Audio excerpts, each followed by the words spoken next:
ناظرین السلام علیکم ورحمۃ اللہ وبرکاتہ۔ میں ہوں دستمن اور آپ دیکھ رہے ہیں زبان قلم۔ ناظرین، آج جس فکر انگیز تحریر پر ہم گفتگو کر رہے ہیں اس کے مصنف ڈاکٹر رامبیل شاہ ہے۔ شاہ صاحب ایک باصلاحیت، باہمت اور درد دل رکھنے والے نوجوان ماہر تعلیم ہے جو بحیثیت ہائی اسکول پرنسپل نہ صرف تعلیم میں اپنی ذمہ داریاں نبھا رہے ہیں بلکہ قلم کے ذریعے معاشرے کی فکری اور تعلیمی مسائل کو اجاگر کرنے کا فریضہ بھی انجام دے رہا ہے۔ ایسے دور میں جب اکثر لوگ خاموش تماشائی بن چکے ہیں، ڈاکٹر رامبیل شاہ نے نہایت جرأت کے ساتھ تعلیمی نظام کی ان خامیوں کی نشاندہی کی ہے جن پر بات کرنا وقت کی اہم ترین ضرورت ہے۔ ان کی تحریر صرف الفاظ کا مجموعہ نہیں بلکہ ایک حساس معلم کے دل کی آواز، ایک دردمند استاد کی فکری پکار اور نئی نسل کے مستقبل کے لیے ایک سنجیدہ اضطراب ہے۔ ان کی کاوش قابل تحسین ہے کہ انہوں نے بچوں کی نفسیات، استاد کے وقار اور تعلیمی ماحول کے انسانی پہلو کو نہایت مؤثر انداز میں قلم بند کیا ہے۔ اسی سلسلے میں ہم اس تحریر پر ایک مختصر مگر متوازن تنقیدی جائزہ بھی پیش کریں گے تاکہ اس موضوع کے مثبت اور قابل غور پہلو کے ساتھ ساتھ ان نکات پر بھی گفتگو ہو سکے جہاں مزید اعتدال، وسعت اور عملی جہد کی ضرورت محسوس ہوتی ہے۔ ہمارا مقصد تنقید برائے مخالفت نہیں بلکہ مکالمہ برائے اصلاح ہے، کیونکہ زندہ قومیں ہمیشہ سوال کرتی ہے، غور کرتی ہے اور بہتری کی راہ تلاش کرتی ہے۔ تو آئیے چلتے ہیں ڈاکٹر رامبیل شاہ کی تحریر جوہر معلم اور سلاسل ضوابط کی طرف۔ ڈاکٹر رامبیل شاہ لکھتے ہیں کہ تعلیم ہمیشہ سے انسان کو آزادی، شعور اور تہذیب دینے کا ذریعہ سمجھی جاتی رہی ہے۔ ایک فرانسیسی مفکر وکٹر ہوگو کا حوالہ دیتے ہوئے وہ رقم طراز ہے: جو شخص ایک اسکول کا دروازہ کھولتا ہے وہ ایک جیل کا دروازہ بند کرتا ہے۔ لیکن سوال یہ ہے کہ کیا آج کے اسکول واقعی آزادی کی درسگاہیں ہیں؟ ڈاکٹر رامبیل شاہ کی یہ فکر انگیز تحریر ہمارے موجودہ تعلیمی نظام کی انہی پہلو کو بے نقاب کرتی ہے۔ موصوف کے مطابق آج کا تعلیمی نظام جوہر معلم کو ختم کر کے سلاسل ضوابط کے شکنجے میں جکڑ چکا ہے۔ موصوف آگے لکھتا ہے کہ ایک بچہ صبح سویرے نیند سے بوجھل آنکھوں کے ساتھ اسکول جاتا ہے۔ اس کے پیٹھ پر بھاری بستہ، ہاتھوں میں کاپیاں، دماغ پر امتحانات کا دباؤ اور سامنے کئی گھنٹوں پر محیط خوش اور بے روح تدریسی ماحول۔ کیا یہی تعلیم ہے؟ ایک زمانہ تھا جب استاد صرف کتابیں نہیں پڑھا کرتا تھا بلکہ کردار سازی بھی کرتا تھا۔ استاد کے لہجے میں شفقت، نصیحت میں اخلاص اور تربیت میں روحانیت ہوا کرتی تھی۔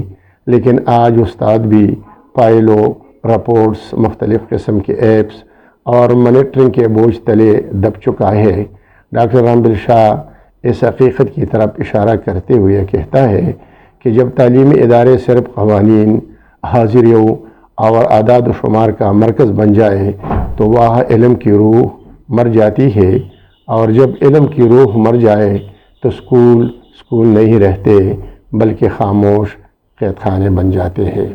شاہ سے مزید آگے لکھتے ہیں کہ تعلیم کا مقصد صرف نصاب مکمل کرنا نہیں بلکہ انسان بنانا ہے۔ لیکن موجودہ نظام میں بچے کو سوچنے، سوال کرنے، کھیلنے اور اپنی صلاحیتوں کو دریافت کرنے کا موقع ہی نہیں دیا جاتا ہے۔ نفسیات کے ماہرین کہتے ہیں کہ بچے کی توجہ کا دورانیہ محدود ہوتا ہے، مگر ہم بچوں کو مسلسل 7-8 گھنٹے کرسیوں پر بٹھا کر ان کے ذہنوں پر معلومات کا بوجھ ڈالتے رہتے ہیں، اور نتیجہ یہ نکلتا ہے کہ بچے تعلیم سے محبت کرنے کے بجائے اس سے نفرت کرنے لگتے ہیں۔ یہی وجہ ہے کہ اسکول چھوڑنے والے بچوں کی تعداد میں مسلسل اضافہ ہو رہی ہے۔ بہت سے بچے غربت کی وجہ سے نہیں بلکہ اسکول کے کٹن زدہ ماحول سے تنگ آ کر تعلیم سے دور ہو جاتے ہیں۔ خاص طور پر پسماندہ اور قبائلی علاقوں میں صورتحال تو مزید سنگین ہے، جہاں نہ بجلی ہے، نہ صاف پانی ہے، کھیل کے میدان ناپید ہے۔ وہاں بچوں کو گھنٹوں کلاس روم میں بند رکھنا واقعی ایک ذہنی اذیت بن جاتا ہے۔ موصوف آگے لکھتا ہے کہ اگر ہم چاہتے ہیں کہ ہماری آنے والی نسلیں تخلیقی، خوددار اور باشعور ہو تو ہمیں اپنے تعلیمی نظام میں انقلابی تبدیلیاں لانی ہوگی۔ ہمیں اسکولوں کو خوف کی جگہ نہیں بلکہ محبت کی جگہ بنانا ہوگا۔ استاد پر اعتماد کرنا ہوگا، بچوں کو کھیل، مکالمہ، مباحثے، فنون اور اخلاقیات کی طرف واپس لانا ہوگا۔ علامہ اقبال نے شاید اسی حقیقت کی طرف اشارہ کرتے ہوئے فرمایا تھا، وہی ہے تیری دنیا جس کو تو کرے پیدا، یعنی قوموں کا مستقبل صرف عمارتوں سے نہیں بلکہ نظریات، تربیت اور انسان سازی سے بنتا ہے۔ ناظرین، اب آتے ہیں تنقیدی جائزے کی طرف۔ ناظرین، ڈاکٹر رام بل شاہ کی تحریر بلا شبہ ایک فکری، جذباتی اور اصلاحی تحریر ہے، جس میں موجودہ تعلیمی نظام کی کئی خامیوں کی نشاندہی انتہائی مؤثر انداز میں کی گئی ہے۔ مصنف نے اسکول اور جیل کے تمثیل کے ذریعے نظام تعلیم کی سختی، بیزاری اور غیر انسانی پہلو کو نمایاں کیا ہے، جو قاری کو سوچنے پر مجبور کرتی ہے۔ تحریر کا سب سے مضبوط پہلو یہ ہے کہ اس میں بچوں کی نفسیات، استاذ کی عزت اور تعلیمی ماحول کی روحانی و اخلاقی اہمیت کو اجاگر کیا گیا ہے۔ موصوف نے قبائلی اور پسماندہ علاقوں کے زمینی حقائق کا ذکر کر کے پالیسی سازوں کی بے حسی پر بھی سوال اٹھایا ہے۔ تاہم اگر تنقیدی نقطہ نظر سے دیکھا جائے تو تحریر بعض مقامات پر حد سے زیادہ جذباتی محسوس ہوتی ہے۔ تعلیمی نظام کو مکمل طور پر قید خانہ قرار دینا شاید ایک مبالغہ ہو، کیونکہ اسی نظام سے آج بھی ہزاروں کامیاب، باصلاحیت اور مثبت کردار رکھنے والے افراد سامنے آ رہے ہیں۔ اسی طرح جدید مانیٹرنگ اور نظم و ضبط کے تمام پہلوؤں کو منفی قرار دینا بھی مکمل طور پر درست نہیں، کیونکہ بعض اوقات ادارہ جاتی نظم و ضبط تعلیمی معیار کو بہتر بنانے میں اہم کردار ادا کرتا ہے۔ ناظرین، اصل ضرورت شاید ضابطوں کے خاتمے کی نہیں بلکہ اعتدال کی ہے۔